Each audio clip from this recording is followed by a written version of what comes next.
अहम न जाना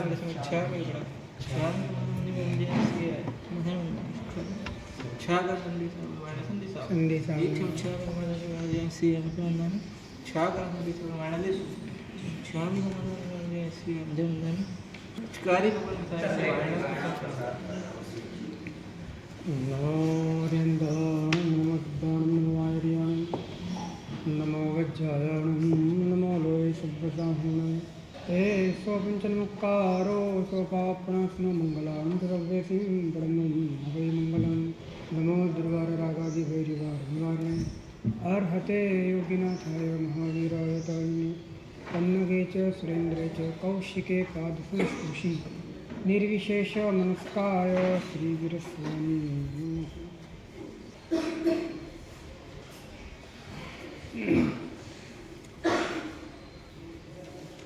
परम दिवसे अष्टप्रवचन माता संबंधी कोई बात થઈ હતી। ગઈકાલે બે સાધ્વીજી ભગવાન તો ખાસ વિનંતી કરીને ગયા હતા કે હજી બરાબર સમજાયું નથી। આ કરીને ઠાણાંગ સૂત્રોની ટીકામાં લખ્યું છે કે અષ્ટપ્રવચન માતા એ જીન શાસન છે। સમગ્ર જીન શાસન એ અષ્ટપ્રવચન માતામાં સમાઈ જાય છે અને એ અષ્ટપ્રવચન માતા જેમાં 14 પૂર્વ સમાય છે, 45 આગમ સમાય છે, જેમાં દ્વાદશાંગી સમાય છે, જેમાં ચતુર્વિધ સંઘ સમાય છે, જેમાં દર્શન જ્ઞાન ચારિત્ર મોક્ષ માર્ગ સમાઈ જાય છે। એ અષ્ટપ્રવચન માતાને આપણે કેટલી સ્થૂળ દ્રષ્ટિએ અને કેટલી સહેલાઈથી લઈએ છીએ। અષ્ટપ્રવચન માતા શબ્દ ખબર છે અને બાળક કોણ છે જ ખબર નથી। અને બાળક વગર આ માતાઓ શું કરશે? બાળકના જન્મથી માતા કહેવાય છે। બાળકનો જન્મ ન થાય ત્યાં સુધી એને માતા ન કહેવાય। માતાને જન્મ આપનાર બાળક છે, કારણ કે માતા તરીકેનો વ્યવહાર બાળક થયા પછી થાય છે। માતાની ખબર છે, બાળકની ખબર નથી। કોણ છે બાળક? કે જે બાળકના રક્ષણ માટે, સંરક્ષણ માટે, લાલન અને પાલન માટે 8 માતાઓ કામ કરે છે। બાળક ગેરહાજર અને બધી માતાઓ મેદાનમાં,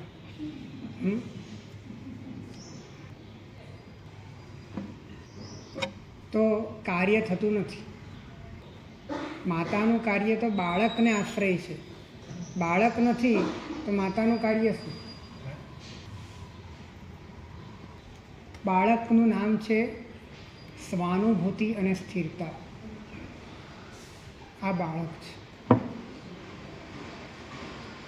અને આ બાળકને સુરક્ષિત રાખનારી ધાવ માતાનું નામ અષ્ટપ્રવચન માતા છે।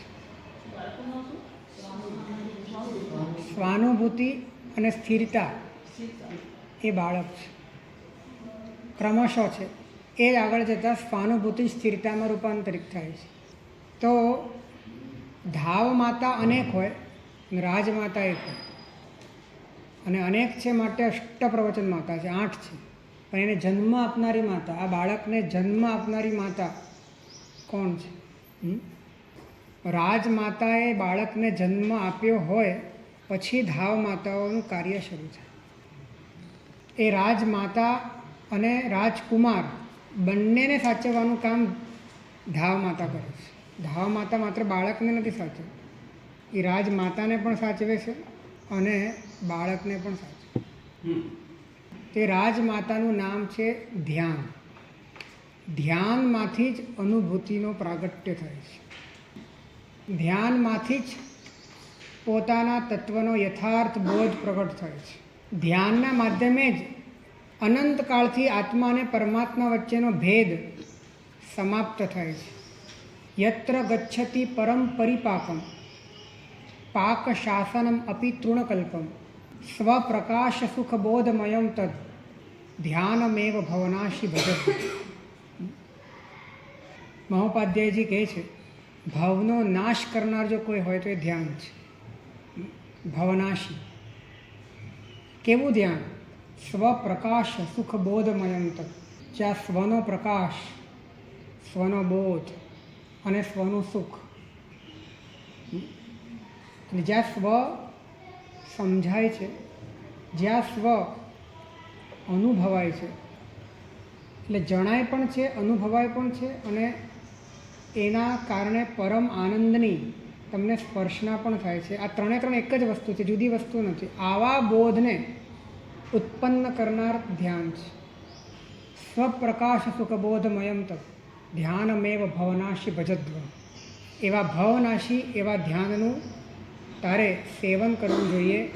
કેવું છે? યત્ર ગચ્છતિ પરમ પરિપાકમ, જ્યાં પરમાત્મ તત્વ પરિપાકને પામે છે.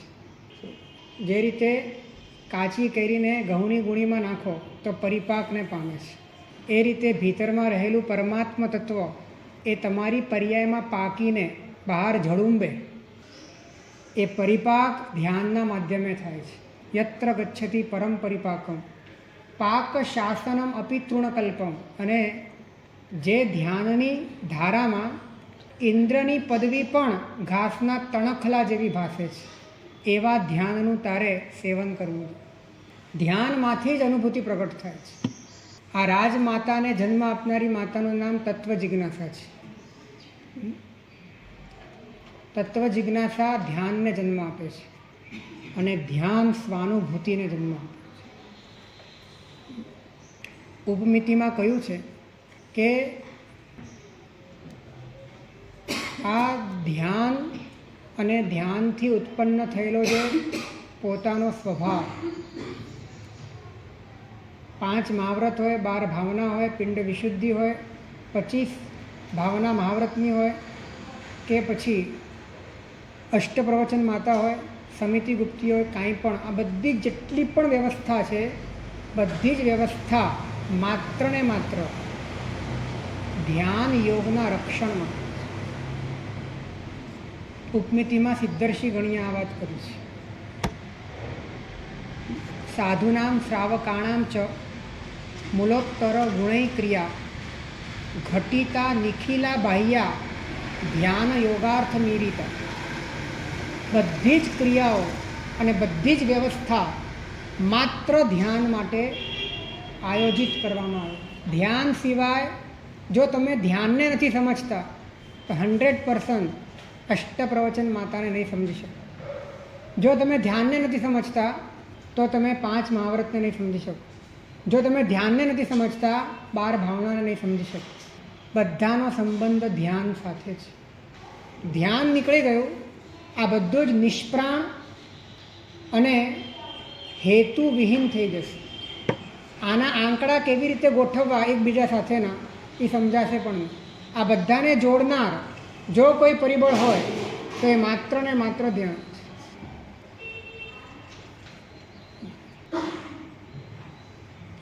રાજમાતા વિનાની ધાવ માતા, રાજકુમાર વિનાની ધાવ માતા, એનું રાજમહેલમાં શું કામ?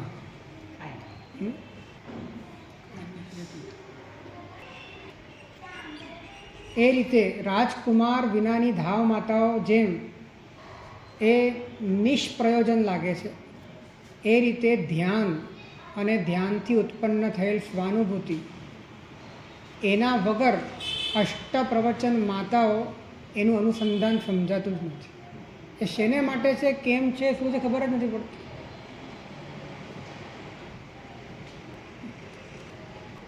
હું તમને એમ પૂછું કે રાજમાતા ન હોય તો 8 ધાવ માતાઓ ભેગી થઈને રાજકુમારને જન્મ આપી શકે?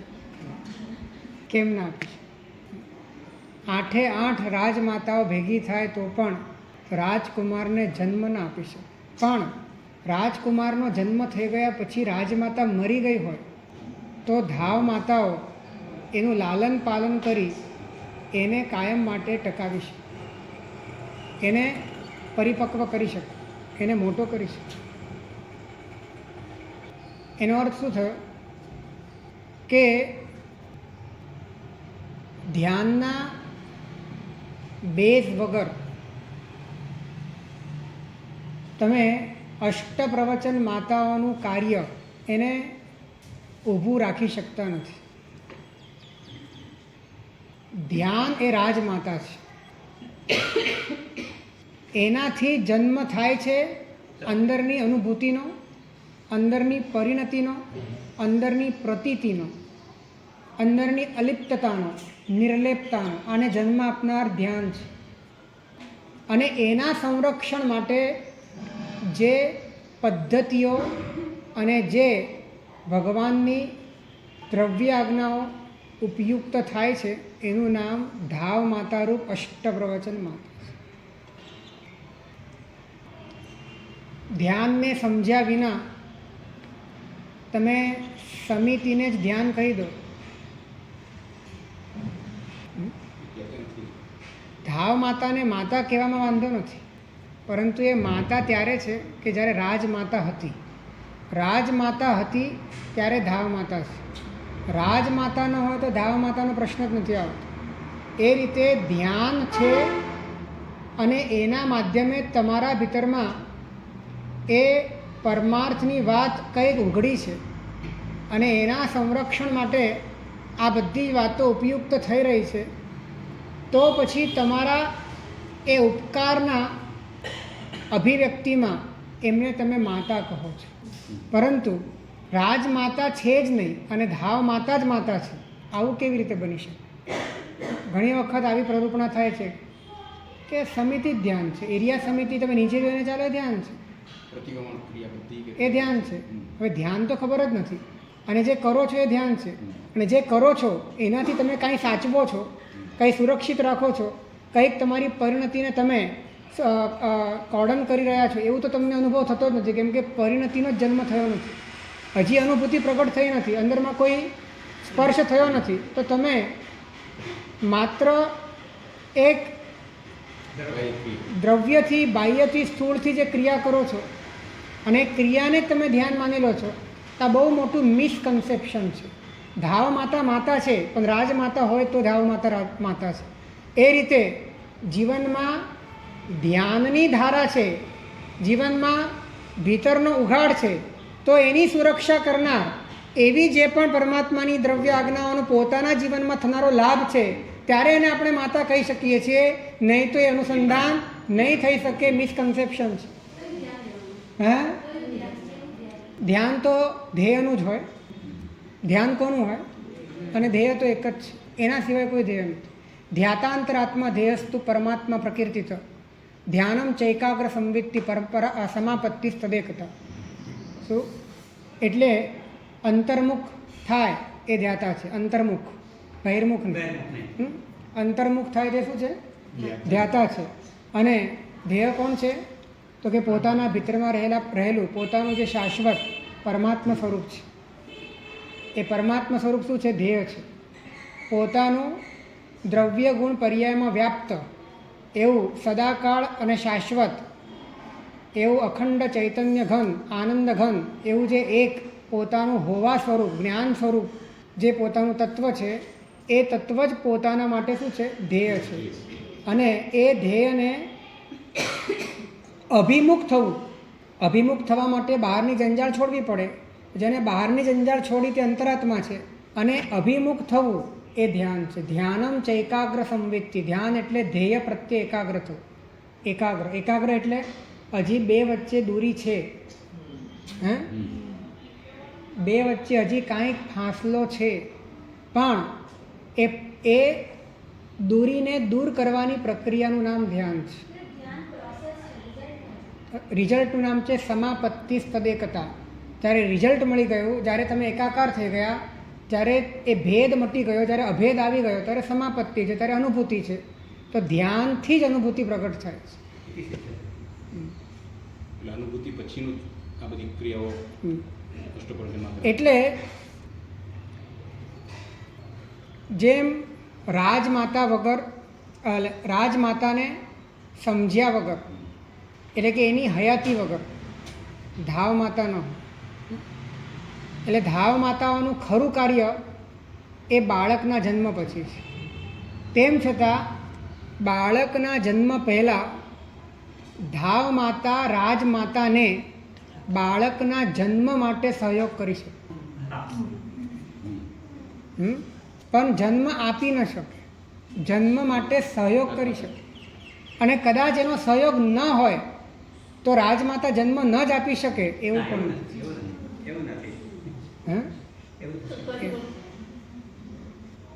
ધાવ માતા એ બાળકને જન્મ ન આપી શકે, પરંતુ બાળકના જન્મ પહેલાં રાજમાતાને બાળકના જન્મ માટે સહયોગ કરી શકે, એને સાચવી શકે, એને માર્ગદર્શન આપી શકે, પરંતુ જન્મ ન આપી શકે. અને ધાવ માતા હોય તો જ રાજમાતા બાળકને જન્મ આપે? હોય તો વધારે ફેસિલિટી છે, વધારે કમ્ફર્ટ છે, પણ હોય તો જ જન્મ આપી શકે એવું જરૂરી નથી. એનો અર્થ એ થયો કે દ્રવ્ય ચારિત્રની હાજરી હોય, દ્રવ્ય ચારિત્રની હાજરી હોય તો ધ્યાનમાં વધારે સગવડ છે, ધ્યાનમાં વધારે સ્મૂથનેસ છે. પરંતુ દ્રવ્ય ચારિત્ર ન હોય તો જીવનમાં ધ્યાન ન આવી શકે એવી વાત નથી. દ્રવ્ય ચારિત્ર ન હોય તો ધ્યાનથી અનુભૂતિ ન પ્રગટે એવું નથી. દ્રવ્ય ચારિત્ર વિના પણ ધ્યાનના માધ્યમે અનુભૂતિ પ્રગટ થાય છે. અને માટે એ ચોથું ગૂંઠાણું કહેવાય છે. ચોથા ગૂંઠાણામાં આવેલી વ્યક્તિના પોતાના ભીતરમાં એ રાજમાતાએ બાળકને જન્મ આપ્યો છે ત્યારે એ રાજમાતાને આવશ્યકતા છે કે ચારે બાજુ જંગલ છે, ચારે બાજુ ગીધડાઓ ફરે છે, ચારે બાજુ ભયંકર અસુરક્ષિતતા છે. એની વચ્ચે આ બાળકને સાચવવા માટે જરૂર પડે છે, ત્યારે એને ચારિત્રની મનમાં ઈચ્છા થાય છે. એ ધાવ માતાઓની ત્યારે એને આવશ્યકતા સમજાય છે.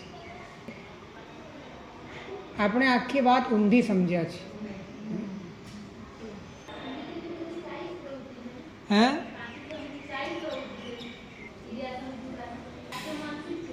ધ્યાન જો કાયિક પ્રવૃત્તિ નથી માત્ર, પણ કાયાની પ્રવૃત્તિ એ રીતે છે કે જેનાથી તમારી ભીતરી પરિણતિમાં વિક્ષેપ ન થાય એની કાળજી કેવી રીતે રાખી શકાય એ રીતની કાયિક પ્રવૃત્તિની સાવધાનીને સમિતિ કહેવાય છે.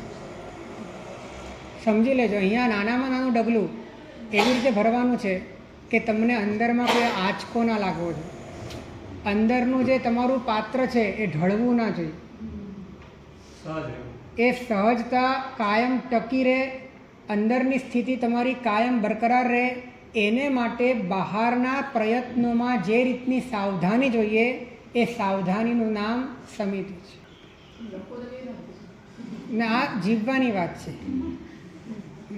એકવાર તમે સમજી લો પછી તમે તમારી રીતે લખી નાખજો.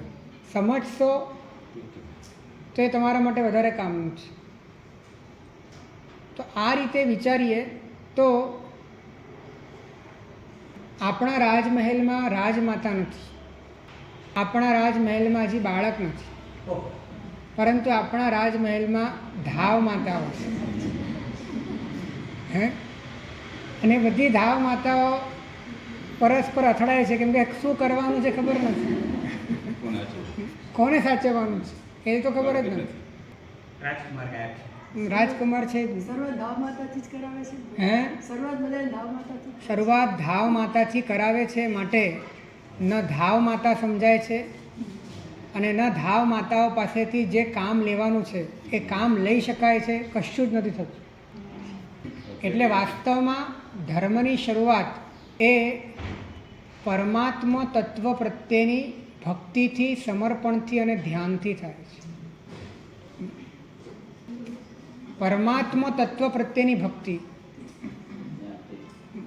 એના પ્રત્યેનું સમર્પણ અને એનું ધ્યાન, અહીંથી વાત શરૂ થાય છે. તમે જાણો છો કાંઈ પણ તો એ ઠરવા માટે જ જાણવાનું છે. તમે કાંઈ ભણો છો તો એ ઠરવા માટે જ જાણવાનું છે. એટલે સમગ્ર એટલે પહેલા તબક્કાથી એટલે કે બાલ વાટિકાથી આંગણવાડીથી ધીમું ધીમું ધ્યાનનું શિક્ષણ હોવું જોઈએ. ભગવાન એ સ્થાપ્યું ને એ તો સ્થાપ્યું કોઈ દીક્ષા લેનારા ના હોય તો એ તો કરી શકાય. એટલે દીક્ષા જે લેનારા હતા એ બાળકવાળા હતા કે બાળક વગરના હતા? દીક્ષા લગ્ન પછી એ જેણે પણ દીક્ષા લીધી એ બધા અંદરથી તત્વને સ્પર્શ્યા પછી જ એમને ગણધર પદ મળ્યું છે. એના વગર ગણધર પદ મળે નહીં. કેમ કે એના વગર જ્યારે દીક્ષા લે ત્યારે જ્યારે શાસન સ્થાપે ત્યારે દ્રવ્ય ચારિત્ર હોય કે ભાવ ચારિત્ર હોય? દ્રવ્ય ચારિત્ર તો હોય, પરંતુ દ્રવ્ય ચારિત્ર ભાવ ચારિત્ર માટે ન હોય, પરંતુ ભાવ ચારિત્ર આવ્યું છે માટે દ્રવ્ય ચારિત્ર. ખ્યાલ આવ્યો?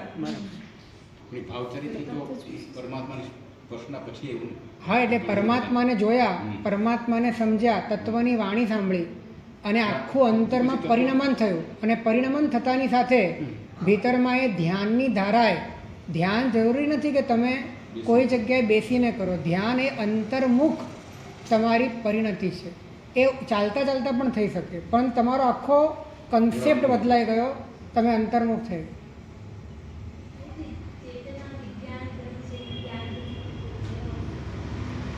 અત્યારે આ એક વાત પૂરી થાય. આપણે તો દ્રવ્ય ચારિત્ર આપી બધું ભાવ આપણને દ્રવ્ય ચારિત્ર આપણને મળ્યું. એ દ્રવ્ય ચારિત્રનો ઉપયોગ આપણે ભાવ ચારિત્ર માટે ત્યારે કરી શકીએ કે જ્યારે અંતર્મુખતાનો સ્ત્રોત, અંતર્મુખતાનું આલંબન એ તત્વના આશ્રયથી પેદા થાય છે. આ વાત જો બરાબર સમજાય તો બાકીના બધા જ આયામો બરાબર સુલટવા લાગે, નહીં તો આપણે ગૂંચવાઈ. એટલે રાજકુમારનો જન્મ થવો જોઈએ. રાજમાતા જોઈએ. રાજમાતા પહેલા જોશે જન્મ. રાજમાતા હશે તો રાજકુમારનો જન્મ થશે. રાજમાતા તો કેવડી રાજમાતાને જાણે કે આપણે દેશ નિકાલની સજા કરી દીધી છે. આ બધામાં ક્રિયામાં બધી ધ્યાન છે. રાજમાતાએ રાજમહેલમાં આવવાનું નહીં. રાજમાતાએ રાજમહેલમાં નહીં આવું. હે? આપણે જે ક્રિયા કરીએ એને આપણે ધ્યાન કહીશું. તો મારે પૂછવું છે કે ધ્યાન એ જ્ઞાન પક્ષ છે કે ક્રિયા પક્ષ છે? જ્ઞાન ક્રિયાભ્યામ મોક્ષ. તેમાં ધ્યાનને તમે ક્રિયા પક્ષમાં મૂકશો કે જ્ઞાન પક્ષમાં મૂકશો? ધ્યાનને તમે કયા પક્ષમાં મૂકશો? એને જ્ઞાન પક્ષમાં જ મૂકવો પડશે. હવે જ્ઞાન ક્રિયા કરતાં સ્વતંત્ર છે? જ્ઞાન એ ક્રિયા કરતાં સ્વતંત્ર, ક્રિયા સાપેક્ષ છે એની ના નથી, પણ ક્રિયા કરતાં સ્વતંત્ર છે કે ક્રિયામાં જ જ્ઞાન આવી ગયું?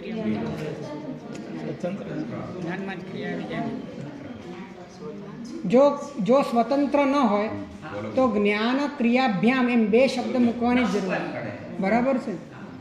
એટલે જેમ જ્ઞાન સ્વતંત્ર છે ક્રિયા કરતાં, એમ ધ્યાન ક્રિયા કરતાં સ્વતંત્ર છે. સ્વતંત્ર છે. પણ જેમ જ્ઞાન ક્રિયા સાપેક્ષ છે એમ ધ્યાન પણ ક્રિયા સાપેક્ષ છે.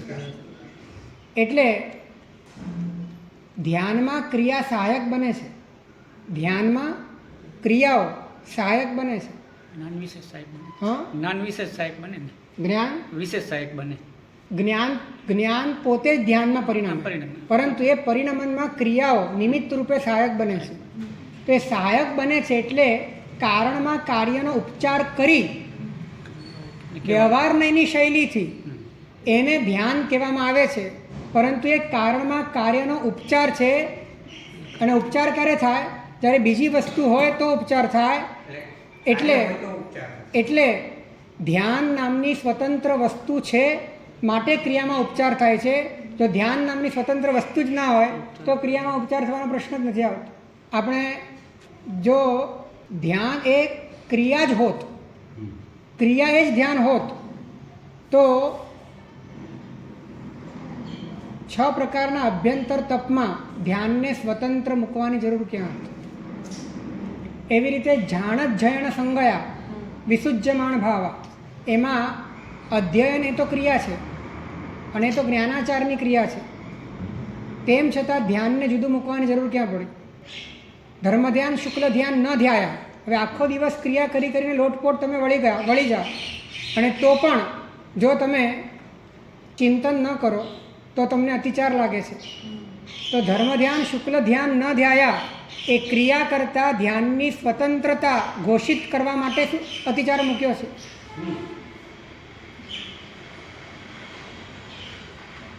આવા તો તમને ઢગલાબંધ પાઠ મળશે કે જે ક્રિયા કરતાં ધ્યાનની સ્વતંત્રતાને અભિવ્યક્ત કરે છે. કેટલા ટાઈમ પહેલાં ધ્યાનની આખી ક્રિયા એ બની? પ્રશ્ન બીજો છે. સમ્યક પ્રકારથી રાજમાતાને રાજમહેલમાં લાવવામાં આવે ત્યારે રાજપુત્રનો જન્મ થાય જ કે હજુ કોઈ કારણની અપેક્ષા હોય છે? ધ્યાન અને ધ્યેયના સમાગમથી અનુભૂતિ નામના પુત્રનો જન્મ થાય છે. ધ્યાન અને ધ્યેયના સમાગમથી, એટલે ધ્યાન એ ધ્યેયથી જેટલું દૂર હશે એ જન્મને એટલો વિલંબ થશે. ધ્યાન અને ધ્યેય એની એકતા થઈ ગઈ. ધ્યાતા ધ્યેય ધ્યાન ગુણ એકે, ભેદ છેદ કરશું હવે ટેકે, ક્ષીર નીર પરે, એટલે અનુભૂતિના જન્મની વાત છે. પાચક જશ કહે હેજે હર્ષ.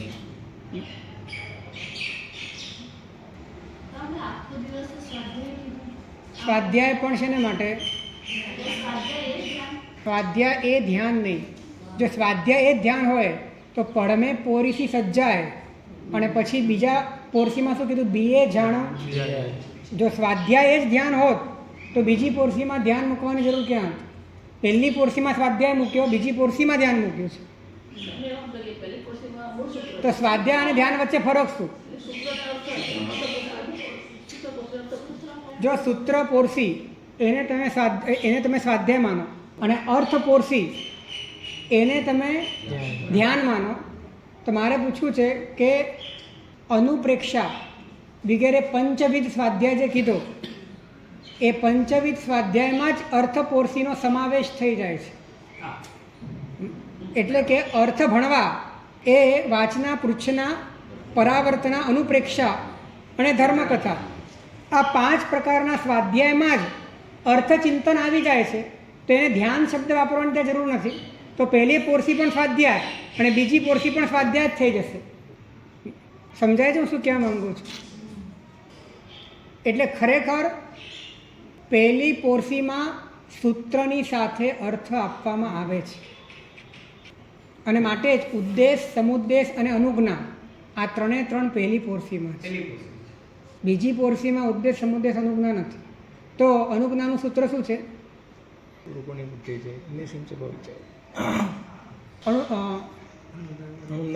અથેનમ સુથેનમ અથેનમ તદુભયણમ સમ્મમ ધારી જ જાય, અન્ય સિંચ પવે જ જાય, ગુરુગુણેમ ઉડ્ડી જ જાય, નિથાર પાર્ગ. એટલે અર્થનું પ્રદાન પણ પહેલી પોરસીમાં છે. બીજી પોરસી એ ભણેલા સૂત્ર અને ભણેલા અર્થ એનાથી ભાવિત થઈ, શરૂઆતમાં એકદમ ધ્યાન કદાચ ન આવડે તો એનાથી ભાવિત થઈ પછી પોતે ધ્યાનમાં જાય અને ધ્યાનમાં સ્થિરતા ન રહે તો પાછો નીચે આવે, પાછો ધ્યાનમાં જાય. એમ બીજી પોરસી ધ્યાનમાં વ્યતીત કરે અને એ બીજી પોરસીમાં જે ધ્યાન થાય એ ધ્યાન પતી ગયા પછી જે પોતાના ચિત્તમાં ધ્યાનમાં સમજાયેલું સત્ય પોતાની વિચારણામાં આવે, ધ્યાનમાં સમજાયેલું સત્ય પોતાની વિચારણામાં આવે, એનું નામ અનુપ્રેક્ષા છે. ધ્યાન ન થાય ત્યાં સુધી અનુપ્રેક્ષા થાય જ નહીં. ત્યાં સુધી જે થાય એ માત્ર તમારું ચિંતન છે અને અનુપ્રેક્ષા કહેવાતી નથી. ધ્યાન થયા પછી જ ધ્યાન શતકમાં લખ્યું છે, ધ્યાનાદ ભ્રષ્ટસ્ય ચિત્ત ચેષ્ટા અનુપ્રેક્ષા. ધ્યાનમાંથી જે ભ્રષ્ટ થયો છે એના ચિત્તની ચેષ્ટાને અનુપ્રેક્ષા કહેવાય છે. એટલે આ બધું જે આખું માળખું એનાથી આપણે બહુ દૂર છે. ધ્યાન સૂત્ર દઈએ તો પછી એનો અર્થ નથી આપતા, એ અર્થ પોલિસીમાં જ અર્થ આપવાનો. એવી પ્રણાલિકા આપણી પરંપરામાં આવેલા સંકટો, બદલાયેલી પરિસ્થિતિઓમાં ધ્યાનના આમનાઓ આપણા ક્યાંક ને ક્યાંક છૂટી ગયા અને પછી ધ્યાનની પોરસીએ અર્થ પોરસીનું સ્થાન લઈ લીધું. બાકી અર્થ વિશેષથી ભણવા માટે, કેમ કે સામાન્ય અર્થ તો પહેલી પોરસીમાં આપી જ દે છે, કેમ કે સૂત્ર આપે તો ઉદ્દેશ સમુદ્દેશ અને અનુજ્ઞા તો પહેલી પોરસીમાં થઈ જ જાય છે, અને વિશેષ અર્થ બીજી પોરસીમાં નથી કરાવતા. વિશેષ અર્થ માટે સૂત્ર પરિપાટીના 12 વર્ષ પત્યા પછી વિશેષ અર્થ માટે અર્થ પરિપાટીના 12 વર્ષ ચાલુ થાય. એ કદાચ તમે સાંભળ્યું હશે. તો પછી જો વિશેષ અર્થ બીજી પોરસીમાં જ કરાવી નાખે તો પછી અર્થ પરિપાટીના 12 વર્ષમાં શું કરશે? એટલે સાધુને અવશ્ય 3 કલાકનું ધ્યાન છે. નથી, પણ આગમની વાત આ છે. અત્યારે નથી માટે તો આટલી બધી સમસ્યા છે. આ બધી ધાવ માતાઓ શું કરે? રાજકુમાર નથી, રાજમાતા નથી, કાંઈ નથી. શું જો ચાર કાળનો સ્વાધ્યાય છે તો એક કાળ એટલે એક પ્રહર, તો 4 પ્રહરના કેટલા કલાક થાય? તો આપણે શું બોલીએ છીએ? તો 15 કલાક કેમ બોલીએ છીએ? જો 4 ચૌક કાલમ સજ્જાય છે તો 4 કાળના 12 જ કલાક બોલવા જોઈએ. તમે 15 કલાક કેમ બોલો છો? કેમ કે તમે 3 કલાક જે ધ્યાનના હતા ને એ આમાં ઘુસાડી દીધા. 3 કલાક જે ધ્યાનના હતા એ ધ્યાનના 3 કલાકને પણ તમે સ્વાધ્યાયમાં ખેંચી નાખો. 3 કલાક ધ્યાનના, 12 કલાક સ્વાધ્યાયના. અને જ્યારે સાધુ ગીતાર્થ બને છે ત્યાર પછી એના ધ્યાનના કલાક વધી જાય છે. ગીતાર્થ સાધુને ધ્યાનના 6 કલાક અને સ્વાધ્યાયના 12 કલાક. એને ઊંઘના 3 કલાક ઓછા થશે. ઊંઘના 3 કલાક ઓછા. તો આપણે અત્યારનું જે આખું માળખું છે એ ફરીથી કોઈ કૃપાવંત, પુણ્યશાળી અને ગીતાર્થ ગુરુ ભગવંત એનું રિસ્ટ્રક્ચરિંગ કરે તો આપણને લાભ થાય. તો પણ આપણે આપણી રીતે જેટલું આ વાતને સમજીએ અને રાજમાતાને સ્થાન આપીએ તો બાકીની ધાવ માતાઓને યથાયોગ્ય કાર્ય મળીએ અને સંયમ જીવન આપણું એકદમ અનુસંધાનવાળું અને સામંજસ્યવાળું બની શકે. હજી ક્રિયાનો ખ્યાલ નથી સાહેબ કે એ એક વખત મેં કાર્યકલાપોનો સુધી આખી વાસના સાંભળી ને તો એમાં સાહેબે લખેલું છે કે અર્યંત ચૈયાનો પણ એક પ્રકારનું ધ્યાન જ છે. બરાબર છે, બધું જ ધ્યાન છે. ધ્યાન માટે ઉપયોગી થાય બધું જ ધ્યાન, પરંતુ ધ્યાન ખબર હોય અને ધ્યેય ખબર હોય તો. ધ્યેય જ ખબર નથી અને ધ્યાન પણ ખબર નથી તો તમે શ્રદ્ધા, મેધા, ધી, ધારણા કોની કરશો? હે? જો કોઈ પણ સૂત્ર અર્થ છે ને એનું કાર્ય આટલું જ છે કે એ તમને કોઈક ને કોઈક અનુયોગના માધ્યમથી કાં તો સ્વરૂપના અનુસંધાનની વાત કરશે અને કાં તો પરના વૈરાગ્યની વાત કરશે. તો એના માધ્યમે કાં તો તમે પરથી છૂટો છો તો પણ તમે સ્વ તરફ જ જાઓ છો, અને કાં તો તમે સ્વ તરફ જાઓ છો તો પણ તમે પરથી છૂટો જ છો. એટલે મૂળ તો આંતર પરિણમનની જ પ્રક્રિયા છે. કોઈ પણ સૂત્ર હોય, કોઈ પણ અર્થ હોય, જેની શાસનનું વાત તો આ જ લાવશે. બીજી પોરસીમાં એ પરિણમન કરવાનું છે.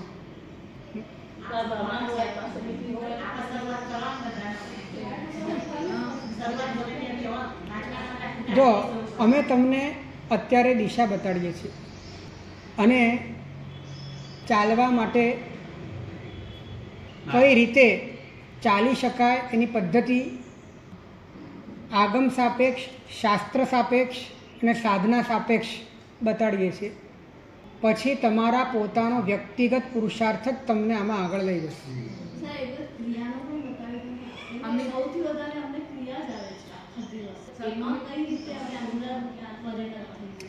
તમે ક્રિયાથી ધ્યાનને સમજવાની કોશિશ ન કરો, ધ્યાનથી ક્રિયાને સમજવાની કોશિશ કરશો તો બધું સમજાશે. કેમ કે એક એક ક્રિયાને પકડીને તમે ધ્યાન નહીં કરી શકો, પણ ધ્યાન સમજાશે તો બધી જ ક્રિયામાં ધ્યાન પરોવાઈ જશે. કારણ કે તમે લાઇટ જેવી રીતે ચારે બાજુ ફેલાયેલી છે. હવે અલગ અલગ જગ્યા ઉપર તમારે અલગ અલગ કલરની લાઇટ સેટ કરવી હોય તો ત્યાં અલગ અલગ કલર ન લગાડાય. લાઇટની અંદર જ જે જિલેટિન લગાડો ત્યાં જ તમે અલગ અલગ કલર નાખી દો તો એના અલગ અલગ કલર પ્રકાશ પથરાઈ જાય છે. એ રીતે અલગ અલગ ક્રિયાઓને તમે ધ્યાનથી વાસિત નહીં કરી શકો, પરંતુ ધ્યાન તમને બરાબર સમજાય તો દરેક ક્રિયા જ્યોતિર્મયી વ દીપસ્ય ક્રિયા સર્વાપી ચિન્મય યસ્યાનન્ય સ્વભાવસ્ય તસ્ય મૌન મહોત્સવ. એટલે જે ક્રિયાઓ આપણે કરીએ છીએ એ ક્રિયાઓ એનું મુખ્ય પ્રયોજન શું છે? એના બે જ પ્રયોજન છે મુખ્ય. આ વાત સમજી લો તો તમને બાકીની બધી વાત બરાબર સમજાઈ જશે. એક વાત ફિક્સ છે કે આત્મજ્ઞાન વગર મોક્ષ નથી અને ધ્યાન વગર આત્મજ્ઞાન નથી જ. હવે એ જે ધ્યાન છે એ ધ્યાન એટલે કે ચેતના, ધ્યાન એટલે તમારી ચેતના એકાગ્ર થવા માંગે છે પણ હજી એકાગ્ર થઈ શકતી નથી. કારણ કે અનેક પ્રકારના વિભાવોમાં પૂતગલોમાં ફંટાયેલી છે. હવે ફંટાયેલી ચેતનાને એને બે કાર્ય કરવાના છે. એક તો એને પોતાની જાતને સમેટવાની છે અને બીજા નંબરમાં ધ્યેય તરફ એને અભિમુખ કરવાની છે. બે કાર્ય છે. એક તો એને પરથી વિમુખ કરવાની છે અને એક સ્વમાં સન્મુખ કરવાની છે.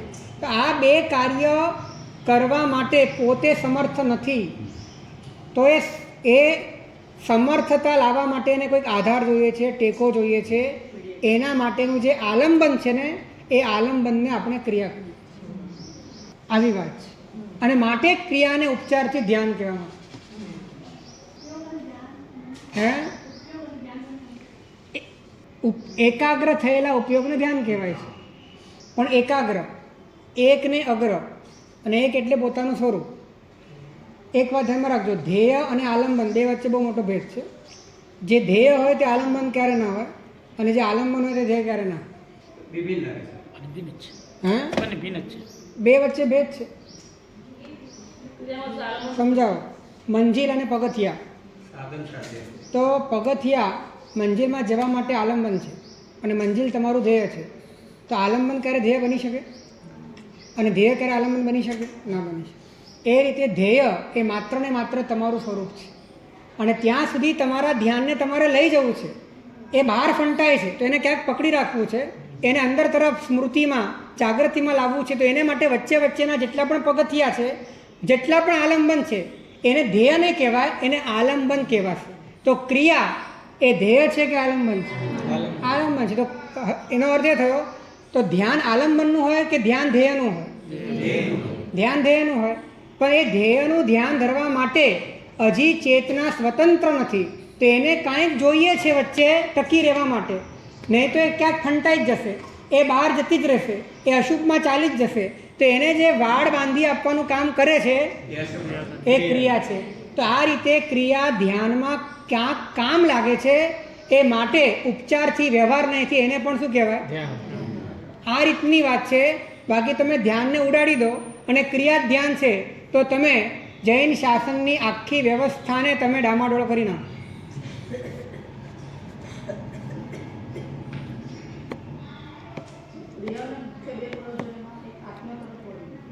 સ્વસન્મુખ થવું અને પરથી વિમુખ થવું આ બે છે. બધા શાસ્ત્રોને જ સાર છે. સ્પષ્ટ થઈ ગયું આટલી વાત?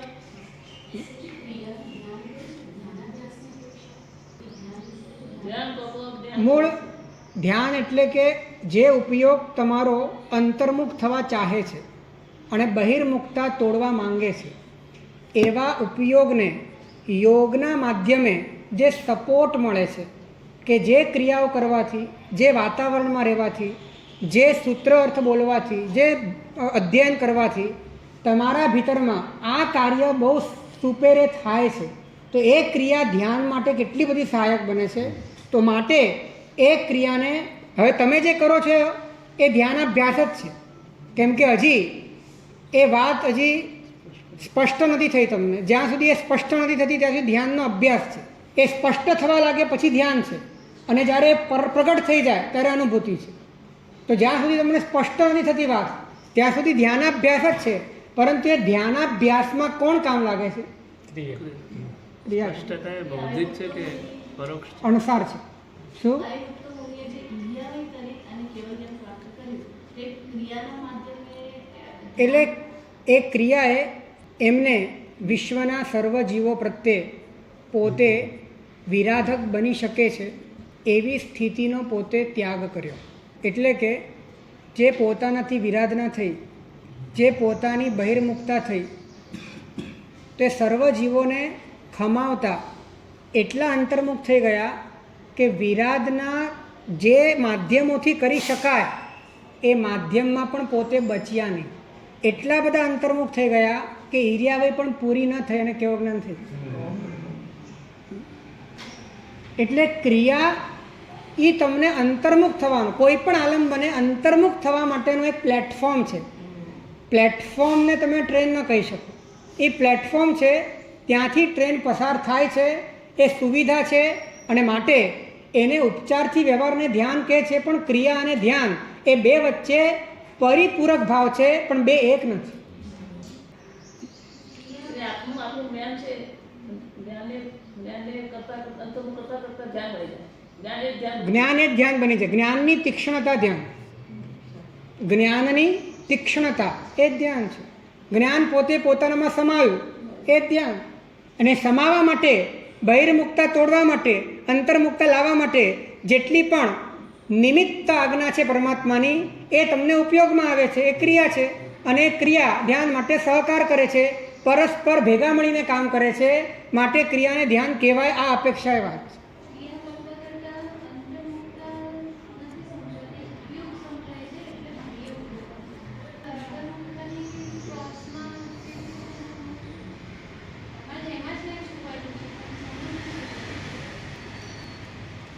ધ્યાતા અને ધ્યેયને એક કરી નાખી જ્ઞાન. ધ્યેય તરફ તમારી ધ્યાનની ગતિ થશે, બાકીની બધી જ વાત એના અનુકૂળ પ્રવાહમાં સમજાતી જશે.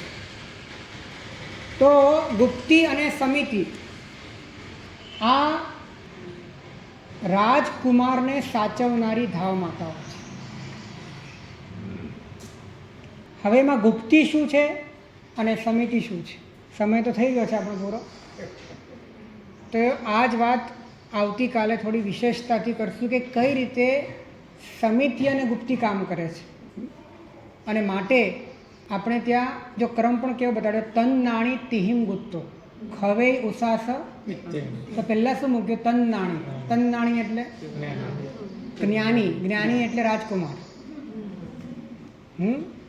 રાજકુમાર વાળો તન નાણી એટલે જે જ્ઞાન વાળો છે.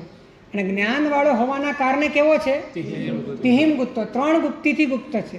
એવો સાધુ એ ખવે ઉસાસ મિત્યેણમ એ એક જ શ્વાસોચ્છ્વાસની અંદર એ કરોડો જન્મોના પાપને ભસ્મ કરી શકે છે. તો સમિતિ અને ગુપ્તિનું માળખું એ સર્વાંગીણ રીતે માત્ર સમજાય અને એના પ્રત્યેની ભક્તિ જાગે ને તો પણ જીવનમાં કામ થઈ જાય. પરંતુ આપણે સમિતિ અને ગુપ્તિને પણ એટલી બધી ભૌતિક સ્તરે સમજ્યા છીએ અને પાછું અંતર્મુખ થવાની વાત નથી, ધ્યાનની વાત નથી, અંદરથી ઉપશાંતતાની વાત નથી, વિરક્તતાની વાત નથી. તો અષ્ટપ્રવચન માતા પણ સામાજિક દ્રષ્ટિએ સાચા અને સારા સાધુ તરીકે પ્રેઝન્ટ અને પરફોર્મ થવા માટે વ્યક્તિત્વના ઢાંચાને બનાવવા માટેના શસ્ત્ર તરીકે કામ લાગે. એટલે હજી વધારે સંસાર વધારવાનું કામ. શસ્ત્ર તરીકે આ તો કંઈ નીચે જોઈને ચાલીએ તો એમ લાગે કે સારા સાધુ છે. બધા એ માટે ન કરતા હોય, પણ એ કરતી વખતે આવો ભાવ અંતર્મુખ થવાની જે દિશા નથી એના કારણે આવી જાય. ભાષા સમિતિમાં પણ મુપત્તિનો ઉપયોગ, આ બધી જ વાતો પર સાપેક્ષ, પર દ્રષ્ટિએ, પર સાક્ષીએ, પરની નજરમાં સારા દેખાવા માટે, સારા સ્થાપિત થવા માટે અને એના માધ્યમે પોતાના વ્યક્તિત્વનો સારી રીતે વિસ્તાર કરવા માટે અને સ્થાપિત થઈને મોટા બનવા માટે, વર્ચસ્વ વધારવા માટે આખી બહિર્મુખ ધારાનું નિર્માણ.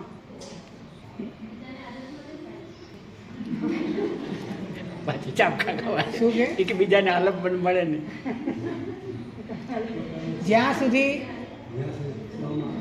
તમારી પાસે અંતર્મુખતાનું બળ નથી, જ્યાં સુધી તમે નિરાલંબન તરફ ઢળ્યા નથી, જ્યાં સુધી તમારું ભીતર એ પરમાત્માની સ્પર્શનાથી ભાવિત બન્યું નથી, ત્યાં સુધી તમે બીજાને માટે આલંબન નહીં થઈ શકો. કોઈ શક્યતા નથી. અને કદાચ થશો તો બંને જણા કૂટી મરશો. હા, બંને જણા વચ્ચે માત્ર સંકલેશ પેદા થશે, બીજું કાંઈ નહીં થાય.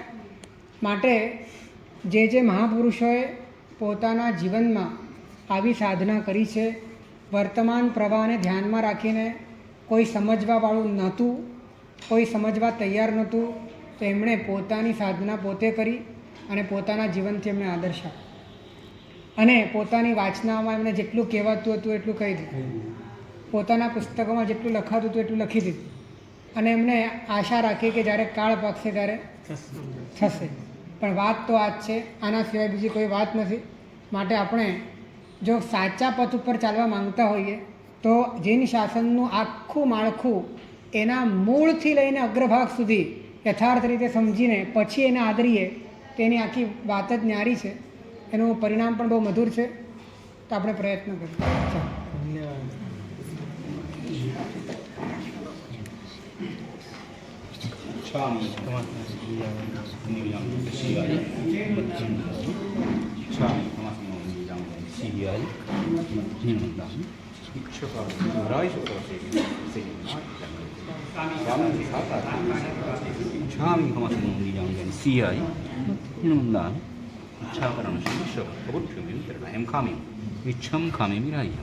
જંકિંચી અપત્યમ પરપત્યમ પત્તે પાણીની વચ્ચે આલાવી સલાહ ઉચ્ચાસણી શ્રમાસન અંતરવાસ વિભાષાય જંકિંચી મઝ્ઝા વિના પરિણામ સુમમાં બૈરમત ભેજણા અહમ ન જણામી દર્શન છામી પ્રણામ છામી માસમણો વંદી ઉજાણી જાણી સિંહ મત હેણવંદા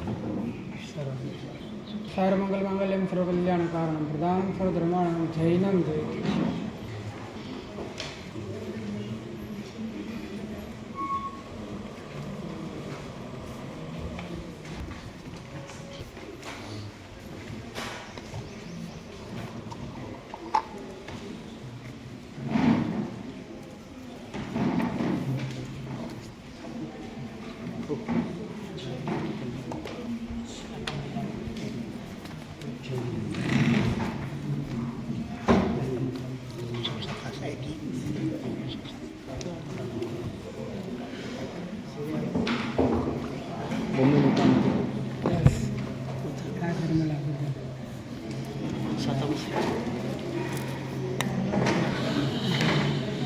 રવિ તિલકમાં એક મિનિટ.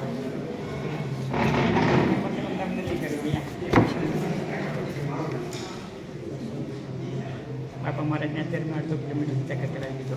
મારો મગજને ચાલે દર્શન આમ નિત્ય દર્શન તેમાં પાછું વળી આમ થયું અને ત્યાં જ જાઉં છું